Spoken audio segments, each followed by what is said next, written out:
मह्यं ददाति स्वपदान्तिकं वन्देऽहं श्रीगुरु श्रीयुतापदकमलं श्रीगुरुन् वैष्णवंश्च श्रीरूपं साग्रजातं सहगना रघुनाथान्वितं तं सजीवं साद्वैतं सावधूतं परिजनसहितं कृष्णचैतन्यदेवं श्रीराधाकृष्णपादान्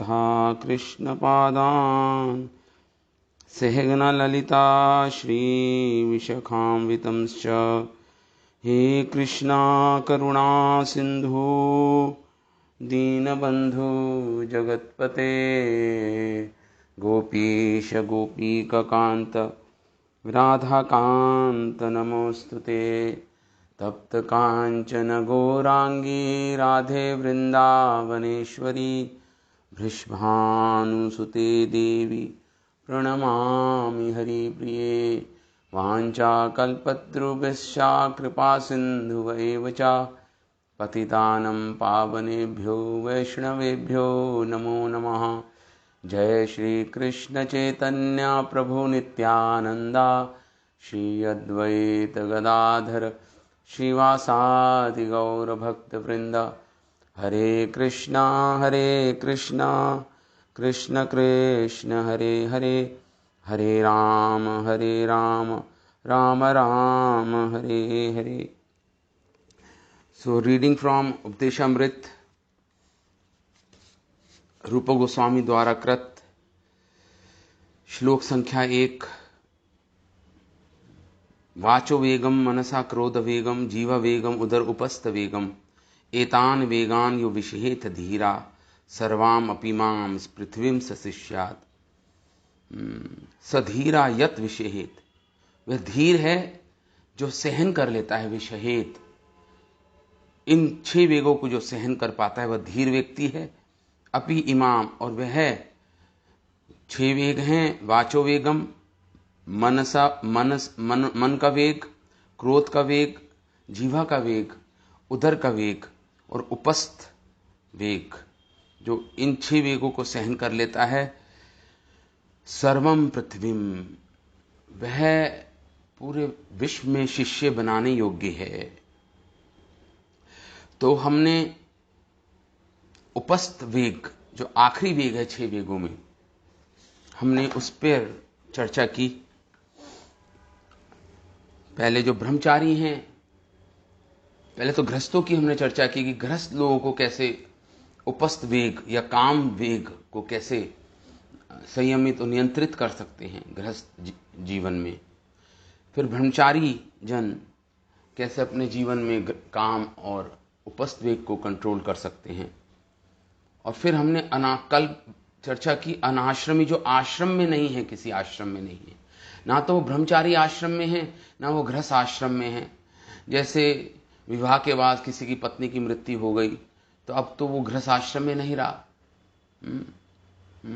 या किसी ने विवाह ही नहीं किया लेकिन घर पे रह रहा है, गुरुकुल में नहीं रह रहा, वो भी तो अनाश्रमी है, कोई आश्रम नहीं है उसका। हमने वह लोग भी, लेकिन उनकी जो परिस्थिति है बहुत ही रिस्क है उसमें, क्योंकि उनको पतन होने के ज्यादा चांस होते हैं। ब्रह्मचारी को ब्रह्मचारी आश्रम में रह के ब्रह्मचारियों से घिरा होना चाहिए। गुरु के मार्गदर्शन में उसको अपने जीवन में उसको संयम का, इंद्रिय निग्रहण का पालन करना चाहिए।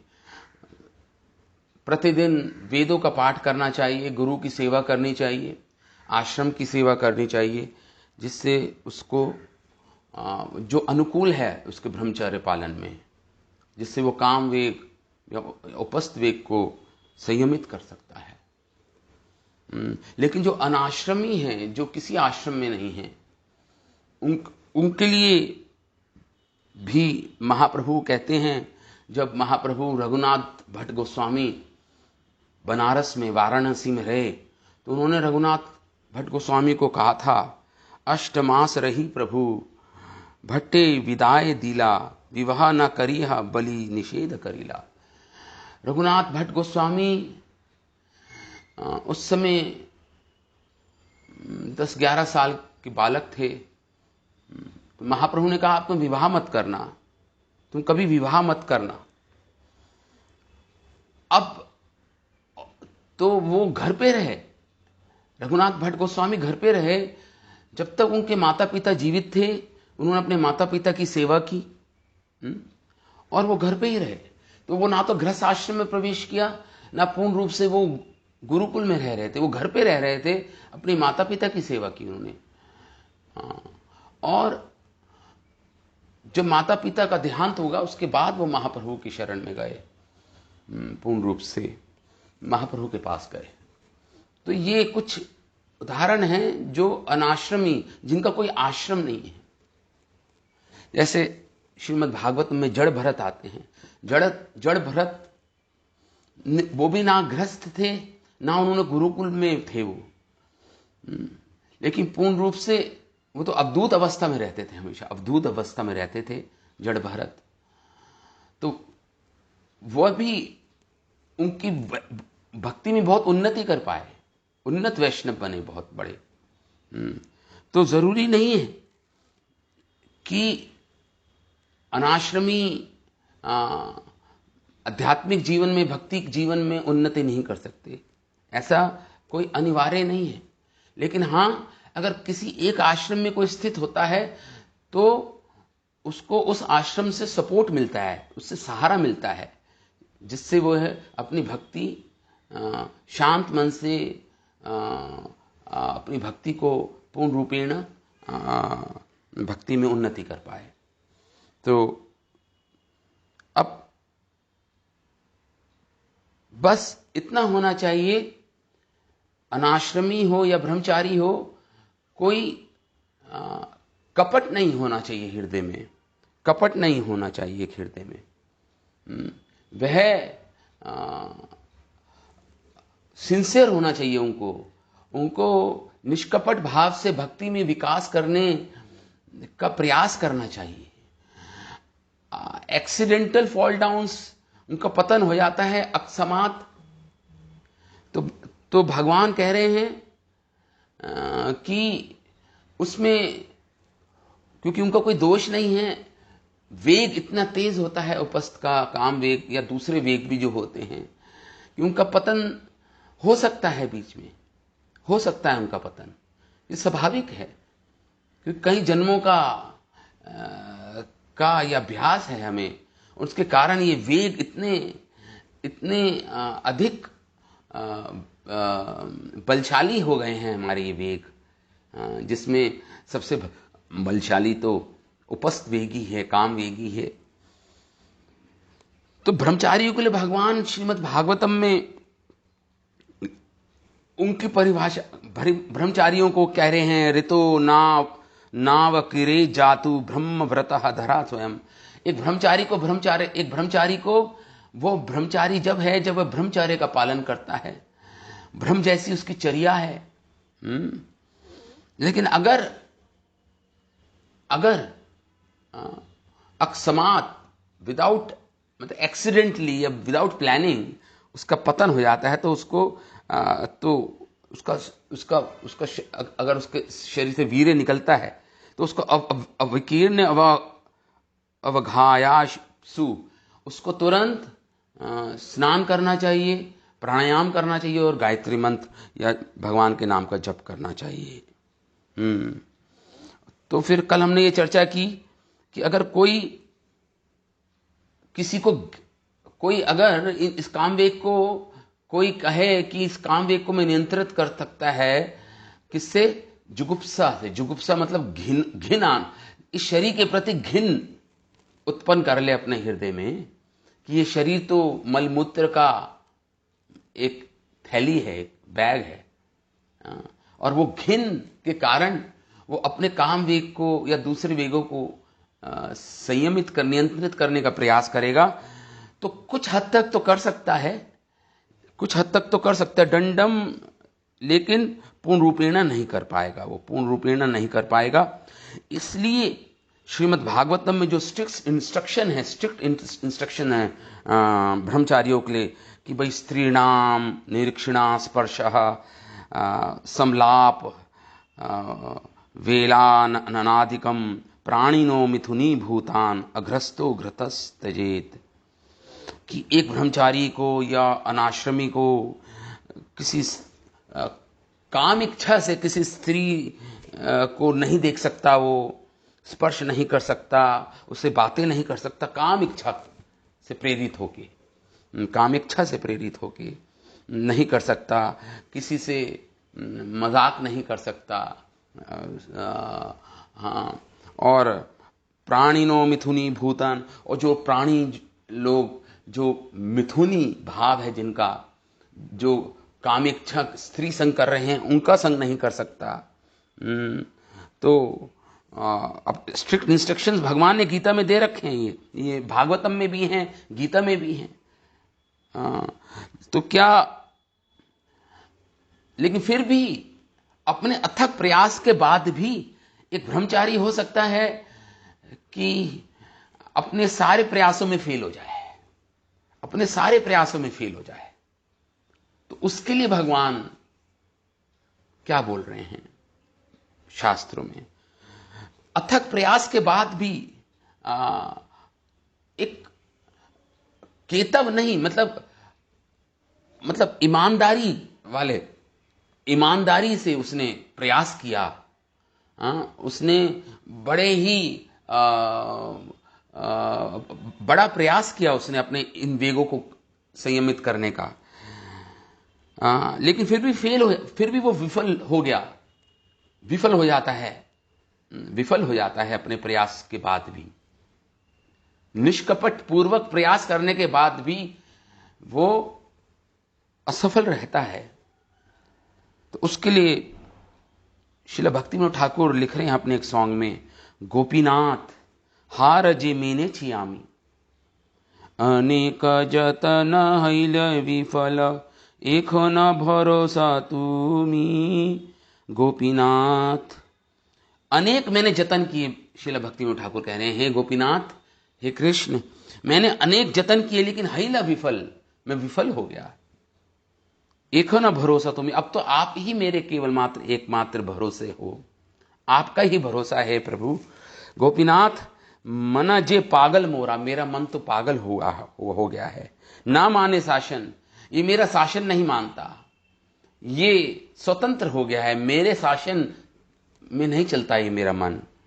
सदा अचेतन विषय ये आछे घोरा, और विषय में पड़ गया है, ये इन वेगों के वशीभूत हो गया है। ये मेरे अनेक जतन करने के बाद भी विषयों में अनुभूत हो गया है, विषयों से वशीभूत हो गया है ये। तो अब आप ही मेरे एक भरोसे हो। इस प्रकार श्रील भक्तिविनोद ठाकुर कह रहे हैं कि अनेक जतन के बाद भी अगर वो कोई निष्कपट पूर्वक प्रयास करने के बाद भी विफल होता है, तो उसके लिए भगवान श्रीमद् भागवतम के 11वें स्कंद के 14वें अध्याय के 18वां श्लोक है, उसमें भगवान क्या बोल रहे हैं? भगवान श्री कृष्ण उद्धव जी को कह रहे हैं, बाध्यमानोऽपि मद्भक्तो विषयैर अजितेन्द्रियः, प्राय प्रगल्भया भक्त्या विषयेनाभिभूयते भूयते। भगवान कृष्ण कह रहे हैं उनको निरुत्साहित होने की आवश्यकता नहीं है। एक भक्त अगर प्रयास करने के बाद भी विफल होता है इन वेगों से, इससे परास्त हो जाता है इन वेगों से, उनके लिए भगवान बोल रहे हैं ये श्लोक 11वें स्कंद में। श्लोक है कि बाध्यमानो अपि मद भक्तो, प्रयास करने के बाद भी बाध्यमानो, अथक प्रयास करने के बाद भी मेरा भक्त मद भक्तो विषय रजितेन्द्रिय, अपनी इंद्रियों को जीत नहीं पाता। विषयों में जो इंद्रियों का स्वाभाविक वेग है, जो जाता है इंद्रियों का वेग अपने अपने विषयों की ओर, रस रूप गंध स्पर्श शब्द ये इंद्रियों के वेग हैं। और जीवा वेगम, उदर वेगम, उपस्थ वेगम, जो वेग हैं नहीं जीत पाता, बाध्य मानो, प्रयास करने के बाद भी। तो अजितेंद्रिय है वो, उसने अभी अपनी इंद्रियों को जीता नहीं है, लेकिन भक्ति का प्रयास कर रहा है, निष्कपट पूर्वक भक्ति का प्रयास कर रहा है वो। प्रायः प्रगल्भया भक्त्या विषयेनाभिभूयते।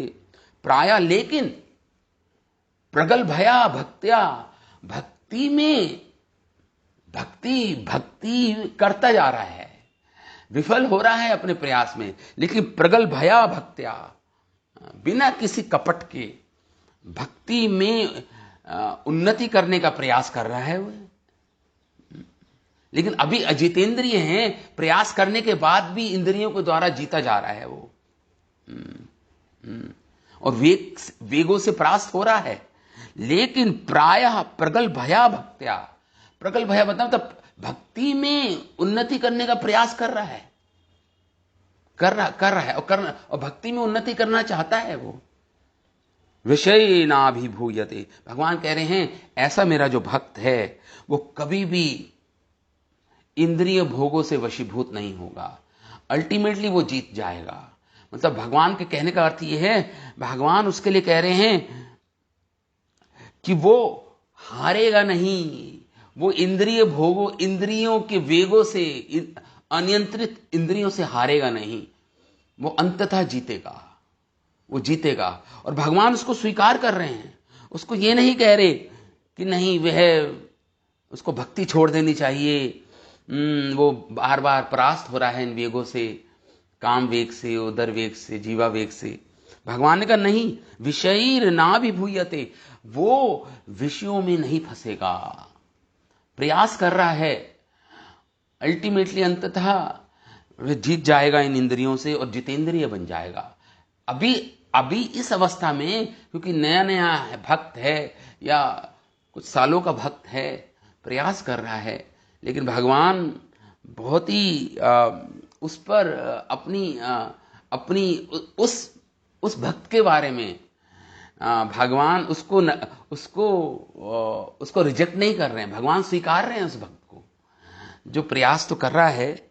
लेकिन भगवान कह रहे हैं अंततः विषयीर ना भी भूयते, विषयों को जीत लेगा वो,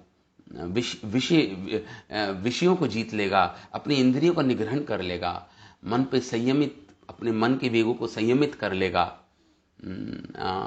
और भगवान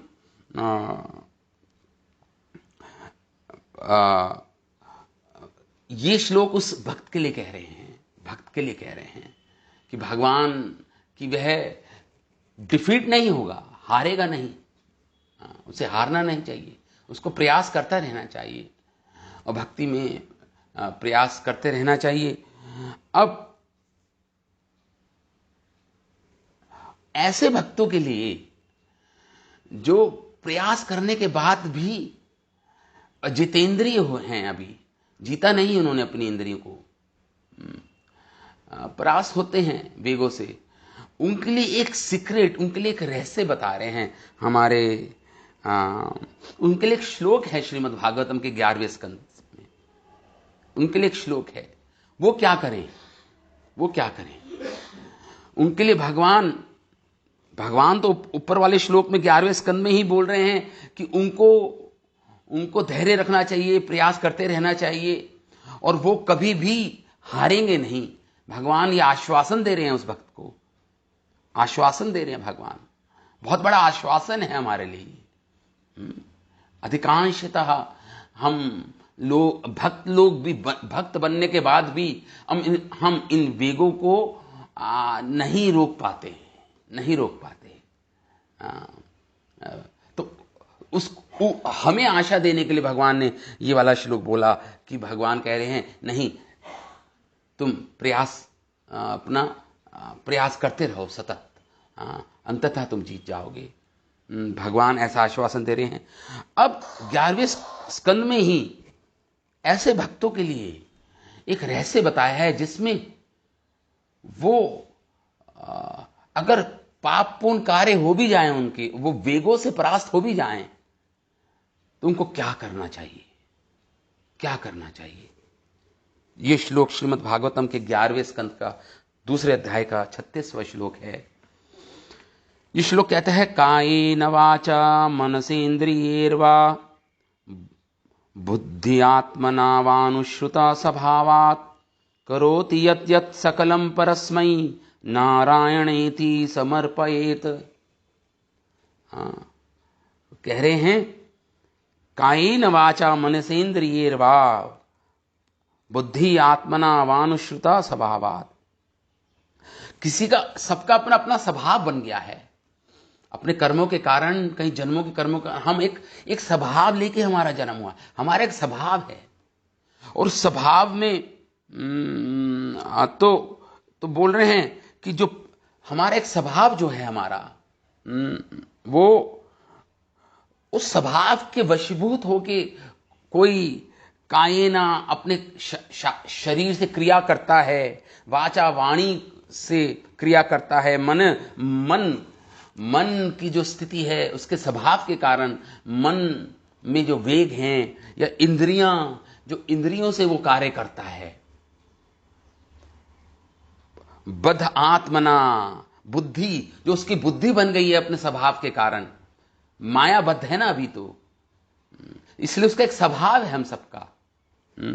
तो हम उसी हिसाब से अपने स्वभाव के अनुसार हम अपने शरीर से क्रिया करते हैं, वाणी से बोलते हैं, मन इंद्रियों को चलाते हैं, बुद्धि का उपयोग करते हैं, आत्मना, और अपनी हमारी चेतना उसी प्रकार की हो जाती है। वानुश्रुता स्वभावात्, हम सब अपने अपने स्वभाव के कारण, स्वभाव से वशीभूत होकर हम कार्य करते हैं। तो लेकिन यहां पे भगवान बोल रहे हैं, करोति यत् यत् सकलम परस्मै, वह जो भी अपने स्वभाव के कारण करे उसको मुझे नारायण को समर्पित कर देना चाहिए। देखिए, ये रहस्य बता रहे हैं, एक सीक्रेट है। उसके लिए जो नए नए भक्त आए हैं, या जो कई साल के बाद भी अपनी इंद्रियों पे संयम नहीं कर पा रहे हैं, विशेषतः काम वेग, उपस्थ वेग को नहीं नियंत्रित कर पा रहे हैं, उनके लिए भगवान कह रहे हैं कि वह कुछ भी करे, अगर पापपूर्ण कार्य भी करे, अपने स्वभाव के कारण, जानबूझकर नहीं, ये बहुत इंपॉर्टेंट पॉइंट है, जानबूझकर नहीं, चाहता है उन्नति करना, आध्यात्मिक जीवन में उन्नति करना चाहता है, अपनी चेतना को शुद्ध बनाना चाहता है, लेकिन क्या करे, उसका स्वभाव ऐसा है कि वो उसका स्वभाव उसको बलात्, जबरदस्ती उसको फोर्स कर देता है कि वो तो वैसे ही क्रिया करता है, वैसे ही बोलता है, वैसे ही मन की क्रियाएं, उसकी इंद्रियों की क्रियाएं, उसकी बुद्धि वैसे ही सोचती है, स्वभाव के कारण। तो लेकिन कह रहे हैं, भगवान कह रहे हैं कि ठीक है, जो भी उसका स्वभाव के कारण वो अपने स्वभाव के वशीभूत होकर जो भी क्रियाएं करता है, जो भी कुछ सोचता है, उसकी इंद्रियां अनियंत्रित हैं, मन चंचल है उसका,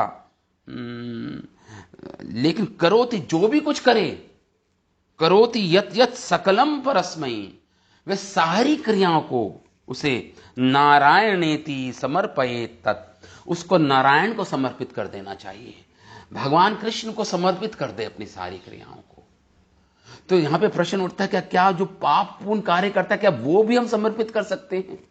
क्या हम भगवान को वो भी समर्पित कर सकते हैं जो हम पाप कर बैठते हैं, जो इन वेगों के वशीभूत होकर हम पाप करते हैं? क्या पापपूर्ण कार्य को भी हम समर्पित कर सकते हैं नारायण को?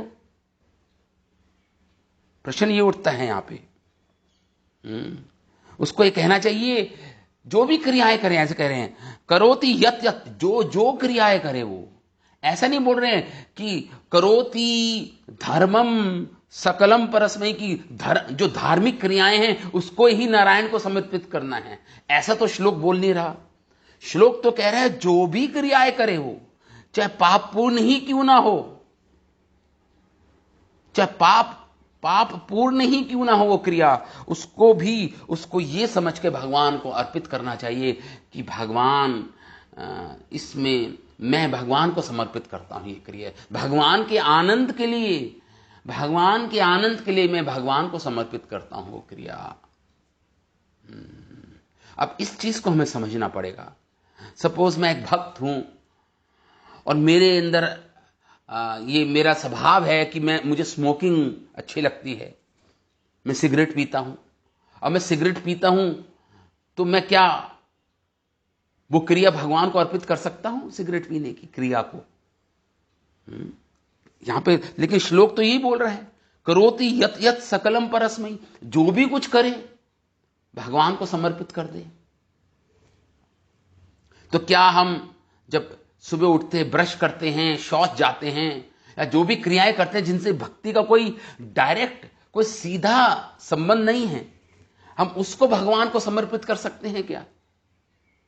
जिनका भक्ति से कोई संबंध नहीं है, जिन क्रियाओं का, उनको भगवान को कैसे समर्पित करते भगवान के आनंद के लिए? यहां पे तो यही बोल रहे, उसको भी नारायण को समर्पित कर दे। तो इसको समझना पड़ेगा हमें। इसको समझने के लिए जीव गोस्वामी एक्सप्लेन कर रहे हैं अपने टीका में श्रीमद् भागवतम की। वो एक प्रकार की भक्ति बता रहे हैं, भक्तों के लिए बात हो रही है, उसे बोलते हैं आरोप सिद्ध भक्ति। आरोप सिद्ध भक्ति क्या होती है मैं समझा देता हूं। आरोप मतलब होता है किसी पे आरोप करना, आरोपित करना, थोप देना, या किसी को किसी पे आरोप लगाना, उसे भी आरोप बोलते हैं। तो आरोप सिद्ध भक्ति क्या होती है? वह भक्ति होती है लेकिन आरोपित होती है। मतलब आपने अपने पापपूर्ण जो भी क्रियाएं कर रहे हैं सुबह से शाम तक, ब्रश, टीथ को ब्रश करना, स्नान करना, शौच जाना, जो भी क्रियाएं करते हैं आप, लेकिन जो भी क्रियाएं करते हैं उसको कैसे भक्ति में उसको कैसे बदलना है, कोई भी क्रिया को भक्ति के रूप में कैसे लेना है, उसको ही भक्ति में कैसे परिवर्तित कर देना है उन क्रियाओं को, ये है आरोप सिद्ध भक्ति। इसे बोलते हैं आरोप सिद्ध भक्ति। ये आरोप सिद्ध भक्ति वो होती है जो आपने अपनी सामान्य क्रियाओं को भक्ति में बदल दिया। इस भक्ति से, इसे बोलते हैं आरोप सिद्ध भक्ति। ये भी भक्ति बन जाती है आपकी। आपका सुबह स्नान करना, कुछ भी करना, सब भक्ति में परिवर्तित हो जाता है अगर आप आरोप सिद्ध भक्ति करते हैं। तो समझ गए? जैसे आपने कोई पापपूर्ण कार्य किया, उसको समर्पित कर सकते हैं आरोप सिद्ध भक्ति से भगवान को, वो भक्ति में उसको परिवर्तित कर सकते हैं। लेकिन वो पापपूर्ण कार्य एक कंडीशन है बस, इसलिए ये आरोप सिद्ध भक्ति दो प्रकार की बताई गई है। एक तो केतव आरोप सिद्ध भक्ति, एक अकेतव आरोप सिद्ध भक्ति। केतव में मतलब कपटता आती है उसमें, केतव मतलब चीटिंग, वो धोखा दे रहा है। और आरोप सिद्ध भक्ति भगवान को, मतलब वो अपने आप को, एक्चुअली अपने आप को धोखा दे रहा है वो, कि वो इस भौतिक संसार में रह जाएगा। हम किसी और को क्या धोखा देंगे? हम भगवान को धोखा दे नहीं सकते, अपने आप को ही धोखा देते हैं जब हम किसी को धोखा देते हैं। तो उसे वो होती है केतव। सकेतव, केतव मतलब उसमें तो धोखा देना हुआ। लेकिन एक होती है आरोप सिद्ध भक्ति अकेतव, जिसमें कोई धोखा नहीं होता। एक ब्रह्मचारी, एक अनाश्रमी या कोई वानप्रस्थी, अगर अकस्मात उसका पतन हो जाता है, इन वेगों से धराशायी हो जाता है, इन वेगों को संयमित, अपने इंद्रियों को संयमित नहीं कर पाता और पतन हो जाता है, उसके लिए आरोप सिद्ध भक्ति है, उसके लिए आरोप सिद्ध भक्ति है। तो यहां पे यही बोल रहे हैं कि जो निष्कपट पूर्वक भक्ति का प्रयास करता है लेकिन फिर भी विफल हो जाता है, उसके सारे प्रयास विफल हो जाते हैं, वह आरोप सिद्ध भक्ति की सहायता ले सकता है, आरोप सिद्ध भक्ति कर सकता है वह। और भगवान यही बोल रहे हैं, श्रीमद् भागवत जीव गोस्वामी 11वें स्कंद में ये बता रहे हैं हमारे महान आचार्य, अगर वो ऑनेस्ट है, अगर ऑनेस्ट है, ईमानदार है, तो वह आरोप सिद्ध भक्ति कर सकता है, उन क्रियाओं को भक्ति में परिवर्तित कर सकता है, कर सकता है। इसलिए शिला श्रीधर स्वामी एक कमेंट्री में लिखते हैं, न केवलम विधिता कृतम एवति नियमः स्वभाव अनुसारी लौकिकम अपेति श्री गीतासु च यत करोषि इति। गीता का एक श्लोक है, यत करोषि यत अश्नाशी यत जुहोषि ददासी यत, कि जो भी भगवान कह रहे हैं, जो भी गीता में भी बोल रहे हैं भगवान, जो भी करो मुझे अर्पित कर दो। अब क्या अर्पित, वहां पे भगवान ये बोल रहे हैं कि नहीं अपने पापपूर्ण कार्य भी मुझे अर्पित कर दो। यहां पे प्रश्न ये उठ रहा है, चर्चा ये हो रही है, क्या हम अपने पापपूर्ण कार्य भगवान को अर्पित कर सकते हैं? भगवान तो बोल रहे हैं जो कुछ करो, वॉट एवर यू डू, मुझे ऑफर कर दो, मुझे समर्पित कर दो। श्रीमद् भागवतम में भी वही श्लोक आ रहा है, नारायण नेति इति समर्पयेत, मैं समर्पित करते हैं अपनी सारी क्रियाओं को। तो यहां पे श्रीधर स्वामी लिख रहे हैं कि न केवलम विधिता कृतम एवेति, केवल आप धर्म विहित क्रियाएं, जो धार्मिक क्रियाएं, केवल वो ही अर्पित नहीं करनी। जब भगवान बोल रहे हैं यत यत करोषि, सारी क्रियाएं मुझे अर्पित कर दो, भगवान को ये बोलना चाहिए नहीं, जो धर्म, भगवान को ऐड कर देना चाहिए था उस समय कि नहीं, जो धार्मिक क्रिया है वो ही मुझे अर्पित करो।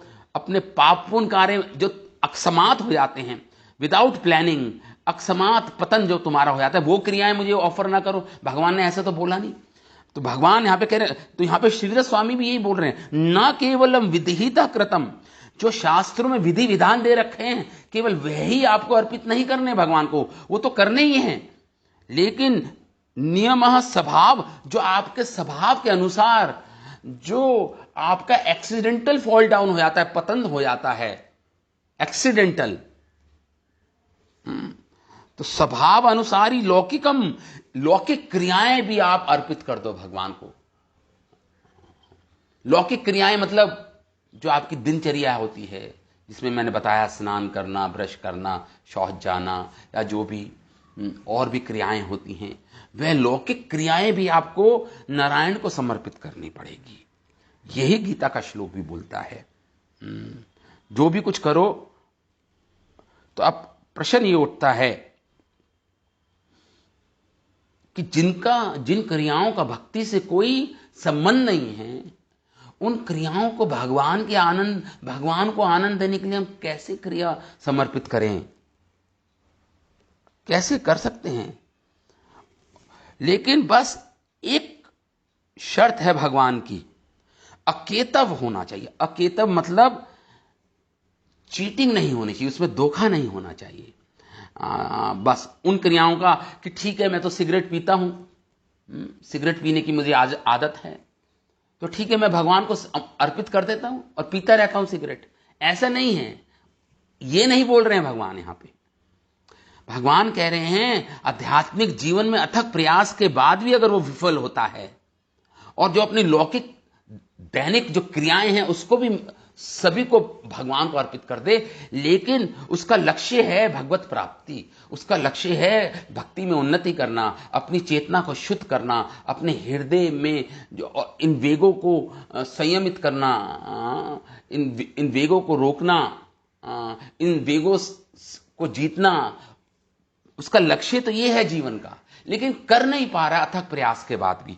उनके लिए भगवान ये बोल रहे हैं, ये श्लोक बोल रहे हैं, जो भी है मुझे अर्पित कर दो, मुझे अर्पित कर दो, कोई बात, जो आपने पाप पूर्ण कार्य भी कर दिया गलती से, उसे भी मुझे अर्पित कर दो, भगवान बोल रहे हैं।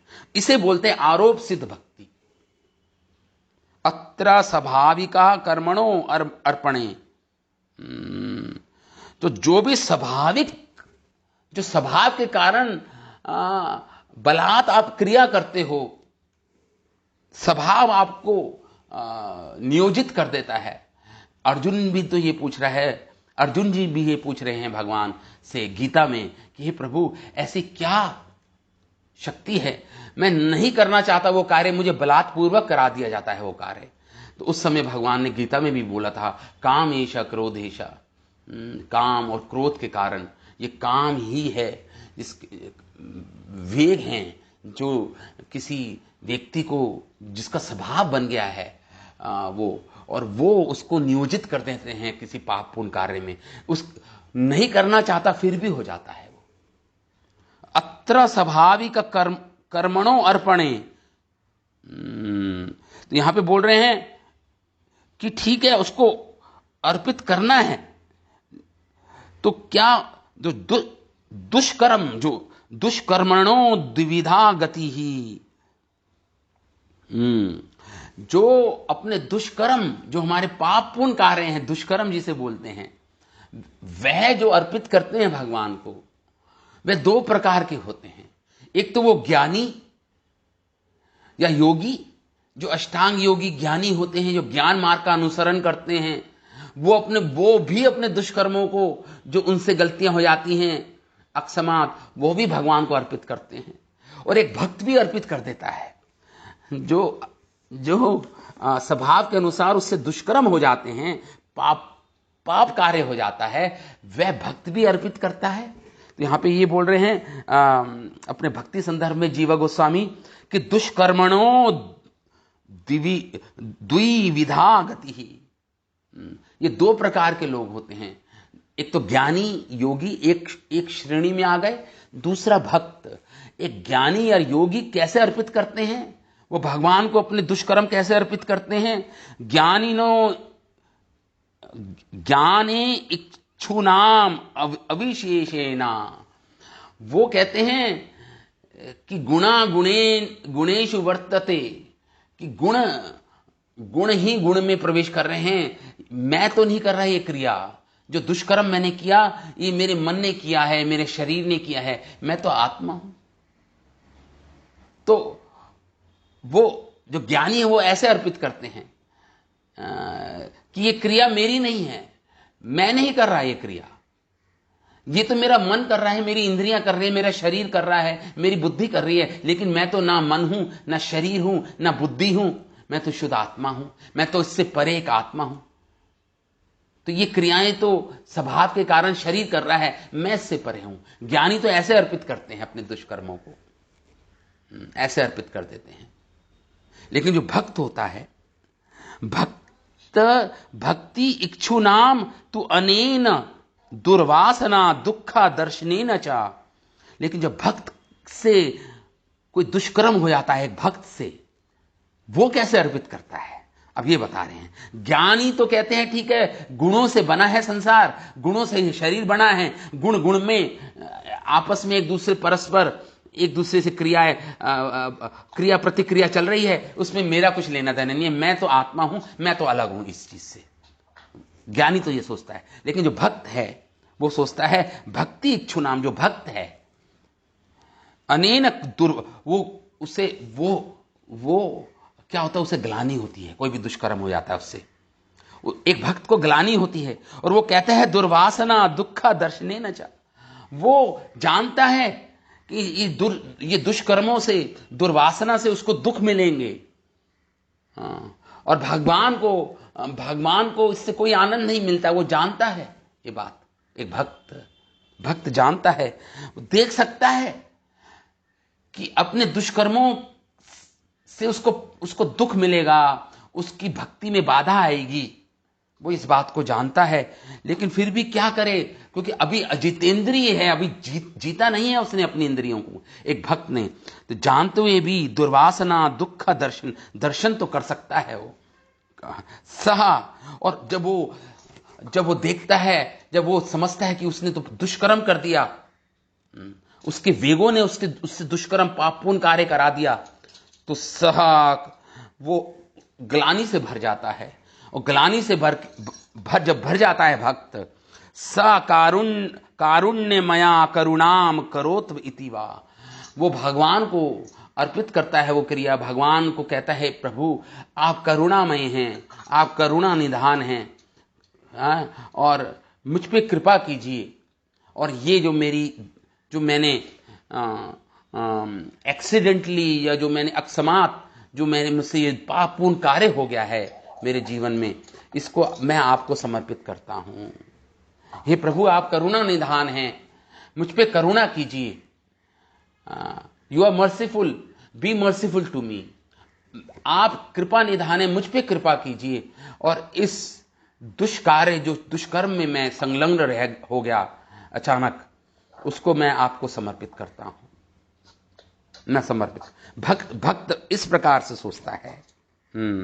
भक्त इस प्रकार से सोचता है। अब और आगे बता रहे हैं हमारे आचार्य कि और जब भक्त इस प्रकार से सोचता है तो वो प्रार्थना करता है, भगवान से प्रार्थना करता है उस समय वो भक्त कि प्रभु आप करुणा निधान हैं, करुणा कीजिए मुझ पर, और ये मैं क्रिया आपको समर्पित करता हूं। तो उस समय भक्त की क्या प्रार्थना होती है?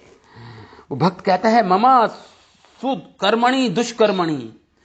हे भगवान, जो भी मैं सुकर्म करूं और जो भी मैं दुष्कर्म मुझसे हो जाए गलती से,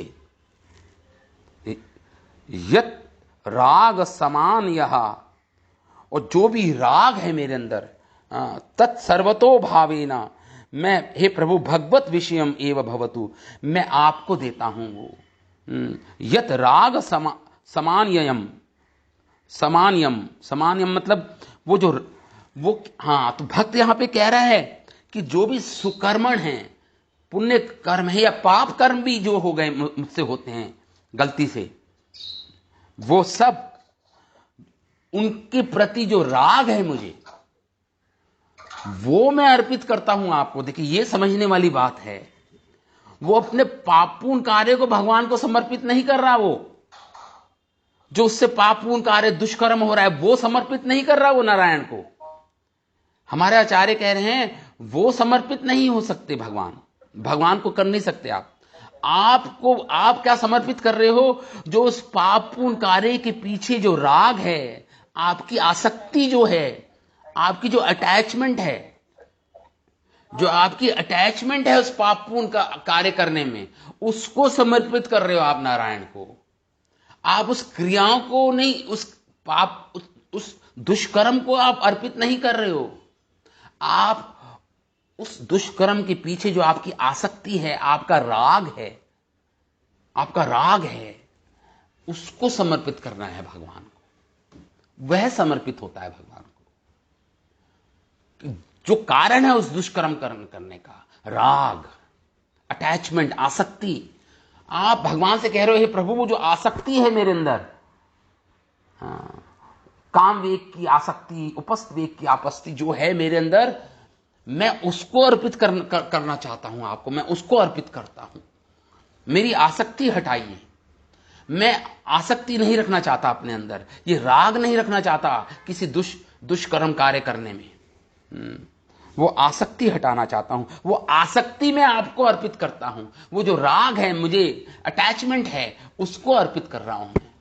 आप किसी दुष्कर्म को अर्पित नहीं कर रहे हैं, उसके पीछे जो राग है, जो आसक्ति है। ये कहने का अर्थ है कि यत राग समान, जो भी राग है मेरे अंदर, अटैचमेंट्स हैं, मेरी आसक्तियां हैं, तत् सर्वतो भावेना, मैं उसको पूर्ण रूपेण है प्रभु भगवत विषयम ए भवतु, मैं आपको देता हूं, आपको अर्पित करता हूं। तो पापपूर्ण कार्य को अर्पित नहीं करना, जो पापपूर्ण कार्य के पीछे जो राग है, जो आसक्ति है, उसको अर्पित करना है भगवान को। उसको एक भक्त अर्पित करता है भगवान को, सब पूर्ण अर्पित करता है। तो यहां पे ये बोल रहे हैं, ममा सुकर्मणि दुष्कर्मणि, जो भी सुकर्म होते हैं वो तो अर्पित करता ही है भगवान को। चाहे पुण्य हो चाहे पाप हो, पुण्य पाप दोनों ही को अर्पित करता है भगवान को वो। लेकिन पाप पुण्य को अर्पित नहीं करता। पाप और पुण्य कर्मों के पीछे जो उसका राग है, जो उसकी अटैचमेंट है, जो उसका ज्ञान है, राग द्वेष जो भी है उसके अंदर, वो अर्पित करना चाहता है भगवान को, वो अर्पित करना चाहता है भगवान को। इसलिए विष्णु पुराण में एक श्लोक आता है, यहां पे अभी हम देखिए ये सब अकेतव आरोप सिद्ध भक्ति में आएगा। सब ये जो नए भक्त होते हैं या पुराने भक्त भी जो अपने अजितेंद्रिय हैं, जिनको अपनी इंद्रियों पे संयम नहीं है, जिन्होंने अपने ये वेग जिनको उद्वेलित कर रहे हैं, चंचल कर रहे हैं, उनके लिए यहां पे बात हो रही है। वह आरोप सिद्ध भक्ति करते हैं, आरोप सिद्ध भक्ति करते हैं।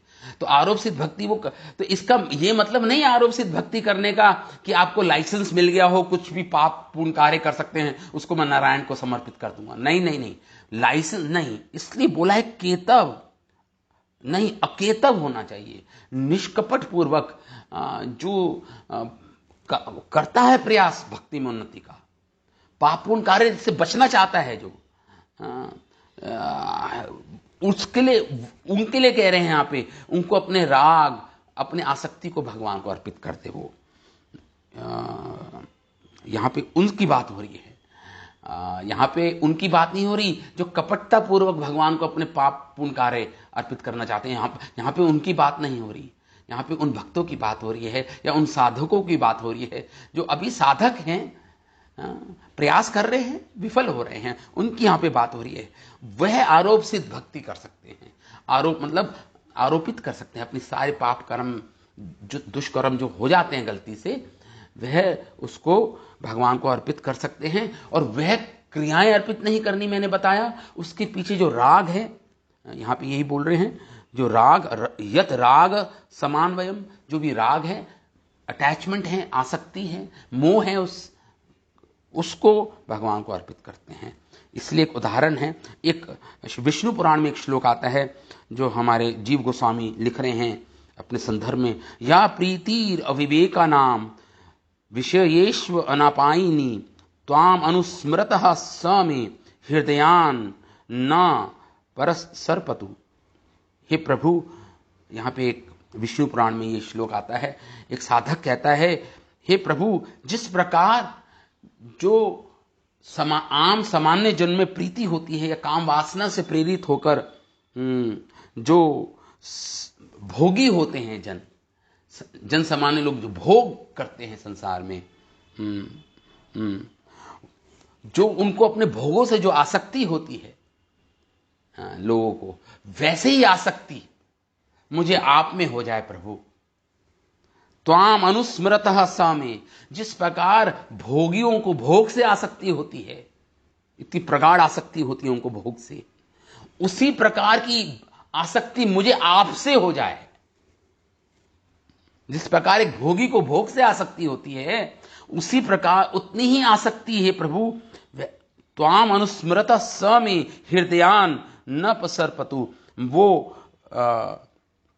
मेरी भक्ति आपके प्रति वैसी हो जाए, आपसे ऐसे ही लगाव हो जाए जैसे भोगी को भोग से लगाव हो जाता है।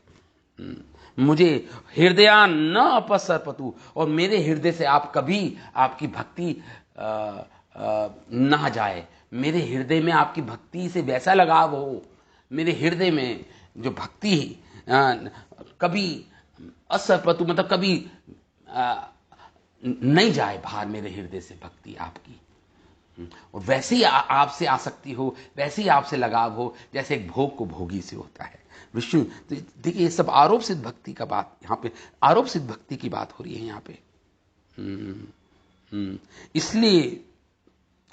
इसलिए रूप गोस्वामी यहाँ पे लिख रहे हैं, एक और एग्जाम्पल दे रहे हैं यहाँ पे पद्म पुराण में, एक और एग्जाम्पल दे रहे हैं।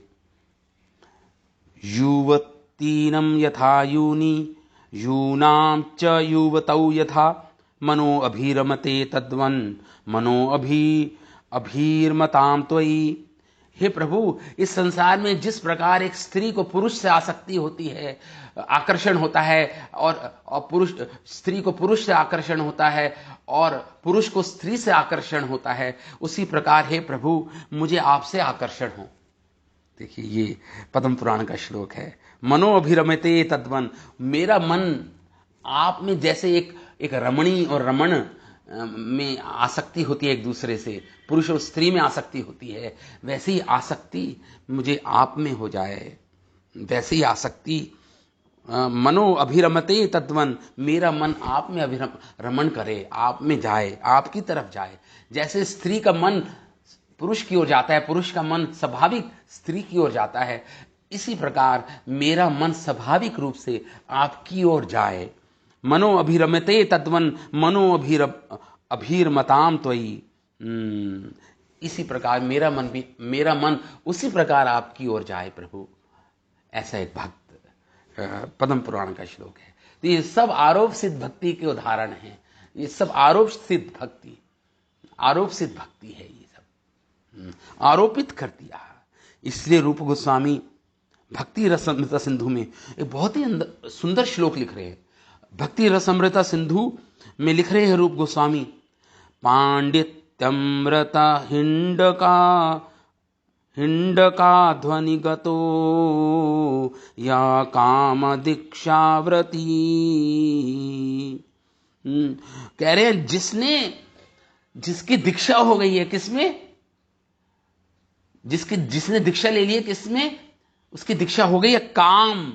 काम वेग में जिसकी दीक्षा हो गई है, काम वासना से जिसने दीक्षा ले ली है, काम वासना से वशीभूत है। कहने का अर्थ ये है रूप गोस्वामी का, बड़े ही पोएटिक ढंग से लिख रहे हैं। पांडित्यमृता हिंडका ध्वनिगतो या काम दीक्षाव्रती, काम में इसकी दीक्षा हो गई है। कुर्वन् पूर्वमशेष सिद्ध नगरी साम्राज्यचर्यम् अभूत, और वो स्वेच्छा से स्वतंत्र रूप से इस काम नगरी में, जहां काम वासनाओं का वेग है, इसमें स्वच्छंद रूप से विचरण कर रहा है। वो इस साम्राज्य में, इस काम वासना के साम्राज्य में स्वच्छंद रूप से वो विचरण कर रहा है। वो विचरण कर रहा है, कर रहा है, और उसकी काम वासना में उसकी जैसे दीक्षा हो गई हो। और स्वच्छंद रूप से वो साम्राज्य चर्याम अभूत, इस काम वासना के संसार में, भौतिक संसार में स्वच्छंद रूप से वो विचरण कर रहा है। चित्रम यो सोयम उद्रियन हरिगुणान उद्भस्व दृष्टिर्जनो। चित्र मतलब ओहो, बहुत ही आश्चर्यजनक बात यह है, ऐसा व्यक्ति सोयम उतरयन हरि गुणान, वो भगवान हरि का गुणगान गा के उद्भस्व दृष्टिर्जनो, वो उसकी आंखों से प्रेमाश्रु निकल रहे हैं। आज वही जन जो कामेच्छा से दीक्षित था, जो कामेच्छा से इस संसार में घूम रहा था इधर उधर, आज वही व्यक्ति आज हरि के गुणगान गा के, भगवान श्री हरि के गुणगान गा रहा है, और उसकी आंखों से निरंतर प्रेम अश्रु की निरंतर धारा बह रही है उसके नेत्रों से। अहो, कितनी आश्चर्यजनक बात है। रूप गोस्वामी लिख रहे हैं, दृष्टे स्त्रीर्वदने विकुंठ मुखो विष्ठावया निष्ठावती। दृष्टि स्त्री, और आज वो किसी स्त्री को देखता है तो विकुनिता मुखो मोड़ लेता है, अपने मुख को मोड़ लेता है और आपका स्मरण करता है। जब किसी स्त्री को देखता है तो उसको आकर्षण नहीं होता आज। क्यों? क्योंकि वो हरि गुणान उद्भस्व दृष्टि, क्योंकि वो हरि के गुणों में निमग्न, महाअमृत मग्न चित्त है। प्रहलाद महाराज कह रहे हैं, हे प्रभु, मेरा तो मन, मेरा चित्त तो आपकी लीलाओं के महासमुद्र में निमग्न हो गया है, डूब रहा है। अब मुझे क्या भय है इस संसार का। तो एक भक्त, देखिए, अब आरोप सिद्ध भक्ति से वो आ गया स्वरूप सिद्ध भक्ति, इसे बोलते हैं। तो आरोप सिद्ध भक्ति थी वो, जो हमने बात की कि दिनचर्या को, अपनी दिन की चर्या, दैनिक चर्या को, अपने नैमित्तिक कर्मों को भगवान को अर्पित करते जाओ, चाहे उसमें दुष्कर्म ही बीच में क्यों ना हो जाए आपसे, एक साधक से, वह भी अर्पित हो जाते हैं भगवान को। उसके पीछे जो राग है वो अर्पित हो जाता है भगवान को। लेकिन यहां पे जो रूप गोस्वामी बात कर रहे हैं कि वो आरोप सिद्ध भक्ति से कहां आ गया, अब स्वरूप सिद्ध भक्ति में आ गया है। स्वरूप सिद्ध भक्ति मतलब आत्मा से अब उसको अपने स्वरूप में आ गया है, आत्मा के स्वभाव में आ गया है। वो उन्नति कर लिया है उसने, आरोप सिद्ध भक्ति में रहकर उसने उन्नति कर ली है। अब वो स्वरूप सिद्ध भक्ति में प्रवेश कर गया है। स्वरूप सिद्ध भक्ति में अब तो वो हरि के गुणगान गाता है और निरंतर उसकी आंखों से प्रेम अश्रु बहते हैं। भगवान का नाम, भगवान का रूप, भगवान की लीलाएं, भगवान इनका ही गुणगान गाते रहता है, यशोगान गाता रहता है। और जब वो किसी स्त्री को देखता है तो अपने मुख को उसको कोई आकर्षण नहीं होता है, संसार के किसी भी रस से कोई आकर्षण नहीं होता, उसको अब कृष्ण रस प्राप्त हो गया है। यही अल्टीमेट सॉल्यूशन है काम वेग को जीतने का। यही एक अल्टीमेट सॉल्यूशन है।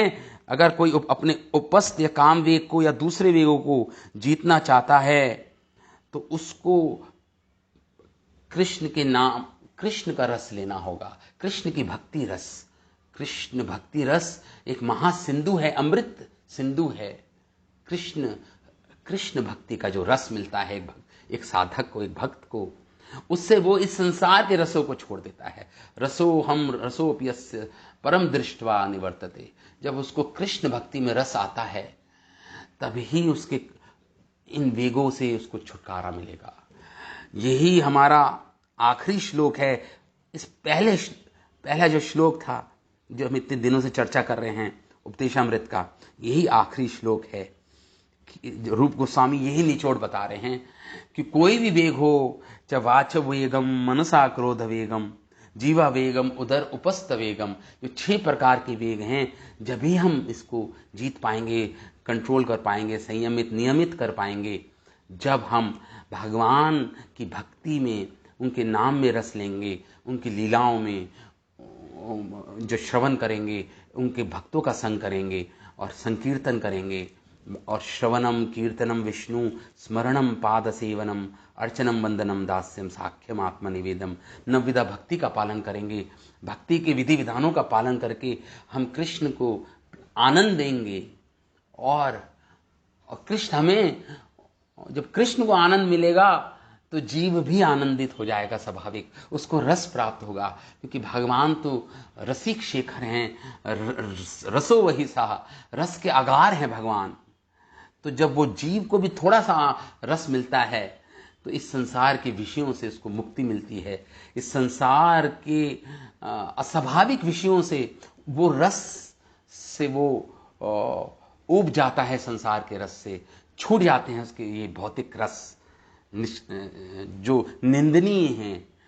अब उसको हायर टेस्ट मिल रहा है, ऊंचा रस मिल रहा है, वो है भगवान का रस, कृष्ण का रस, कृष्ण की लीलाओं का रस, कृष्ण के परिकरों, कृष्ण की भक्ति का रस जब उसे प्राप्त होता है तो वो भौतिक रस में थूक देता है, डिस्गस्ट, उसको घिन आती है, थूकता है वह। ये यमुनाचार्य भी बोल रहे हैं श्लोक में कि प्रभु जब से मैं आपकी भक्ति में आया हूं, मुझे नाना प्रकार के जो रस मिला है, अब मैं नारी का स्मरण करता हूं या नारी को देखता हूं या किसी भी विषय वस्तु को देखता हूं तो मैं मुख को मोड़ लेता हूं और उस विचार पर, अपने उस विचार पर, उस वेग पर थूकता हूं मैं। आई स्पिट ऑन दिस थॉट। तो यही एकमात्र सॉल्यूशन निकला। पहले जो श्लोक था, जो पहला श्लोक है उपदेशामृत का, इस प्रकार अब हम आज यहाँ पे इस श्लोक को ख़त्म करते हैं। अब कल से हम दूसरा श्लोक लेंगे उपदेशामृत का। दूसरा श्लोक जो 6 चीज़ें हैं जिससे आपकी भक्ति नष्ट होती है उसकी चर्चा करेंगे रूप गोस्वामी दूसरे श्लोक में। वो हम कल से चर्चा करेंगे। उपदेशामृत ग्रंथ की जय, शिला रूप गोस्वामी पाद की जय, शिला प्रभुपाद की जय, अनंत कोटि वैष्णव वृंद की जय, नामाचार्य हरिदास ठाकुर के निताय गौर प्रेमानंदे। हरि हरि बोल। हरे कृष्ण।